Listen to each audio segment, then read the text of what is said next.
வணக்கம்.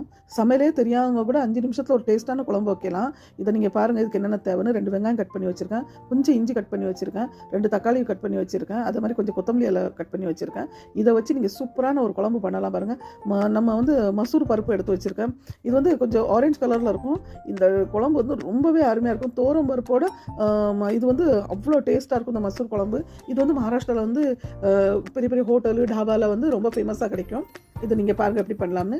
ஒரு குக்கரில் வந்து நான் எண்ணெய் சூடு பண்ணி அதில் வந்து நம்ம கட் பண்ணி வச்சுருக்க வந்து வெங்காயம், இஞ்சி, கொத்தமல்லி எல்லாம், தக்காளி எல்லாம் போட்டு நல்லா வதக்கிக்கிட்டு அதை வந்து உப்பு போட்டு வதக்குனிங்கன்னா சீக்கிரமாக வதங்கிடும். அதுக்கப்புறம் கொஞ்சம் மிளகாப்பொடி, மஞ்சப்பொடி உங்கள் டேஸ்ட்டுக்கு தக்கன போடுங்க. நான் வந்து அளவு சொல்லவே மாட்டேன். ஏன் அப்படின்னா சிலவங்களுக்கு வந்து காரம் ஜாஸ்தி பிடிக்கும், சிலவங்களுக்கு கம்மியாக பிடிக்கும். அதனால நான் மேஜர்மெண்ட் வந்து நான் சொல்ல மாட்டேன். ஏன்னா எனக்கு எப்படி டேஸ்ட் வேணுமோ நான் பண்ணுறேன். அது மாதிரி உங்களுக்கு எதுனாலும் அதில் நீங்கள் கூட குறையா போட்டுக்கிடுங்க. உங்களுக்கு தக்காளி பிடிக்காது, அவங்க கம்மியாக தக்காளி போட்டுக்கிடலாம். ஆனால் எப்படினாலும் உங்களுக்கு பிடிச்ச மாதிரி நீங்கள் இந்த மெத்தடில் பண்ணுங்கள், ரொம்ப நல்லாயிருக்கும். அதுக்கப்புறம் தக்காளி, வெங்காயம் எல்லாம் நல்லா வதக்கி அதில் சில்லி பவுடரு, மஞ்சள் பொடி எல்லாம் போட்டுட்டு அதுக்கப்புறம் நம்ம மசூர் டால் வந்து நல்லா கழுவி அதை போட்டு ஒரு 2 விசில் விட்டாலே இது போதும், டக்குன்னு வெந்துடும் பாருங்க.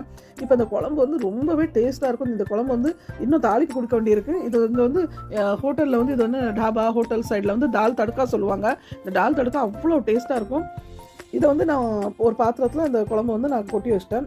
அதுக்கப்புறம் ஒரு சின்ன வந்து பாத்திரம் சூடு பண்ணி அதில் வந்து முதல்ல வந்து கொஞ்சம் நான் வந்து வெள்ளைப்பூடு நச்சு போடணும். நீங்கள் கட் பண்ணி போடக்கூடாது, கொஞ்சம் நச்சு போட்டுட்டு அதுக்கப்புறம் இதில் வந்து சீரகம் போடணும்னா போடுங்க. நாங்கள் போட மாட்டோம், ஏன்னா மசூர் டாலுக்கு வந்து சீரகம் போடக்கூடாது. அதுக்கப்புறம் 2 வந்து வத்தல் போட்டு அதில் கொஞ்சம் கொத்தமல்லி இலை போடணும். மெயின் வந்து கருவேப்பிலை போடக்கூடாது, கொத்தமல்லி இலை போடுவாங்க. இதில் இந்த தாளிப்புக்கு வந்து கொத்தமல்லி இலை, வெள்ளைப்பூடு, அதுக்கப்புறம் 2 வந்து சோப்பு வத்தல், காஷ்மீரி சில்லி கிடச்சுன்னா ரொம்ப நல்லது, அதில் போடலாம்.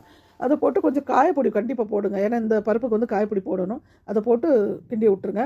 தால் தடுக்கா ரெடி ஆகிட்டு பேச்சுலர்ஸ் பசங்க வந்து ரொம்ப ஈஸிலி 5 நிமிஷத்தில் ரெடி பண்ணலாம். இந்த குழம்பு வச்சு நீங்கள் வந்து இது கூட பொட்டேட்டோ ஃப்ரை பண்ணி சாப்பிட்டீங்கன்னு வச்சுக்கோங்க, அல்டிமேட் டேஸ்ட் கொடுக்கும். நீங்கள் ஒரு தடவை செஞ்சு பாருங்கள். குழம்பே வைக்க தெரியாதவங்க கூட இது வச்சு சாப்பிட்டாங்கன்னா அவங்க வந்து சாம்பாரே மறந்துடுவாங்க. அவ்வளோ ஒரு டேஸ்ட்டாக இருக்கும். இப்படி ரெசிபிஸ் பார்க்க என்னோட சேனல்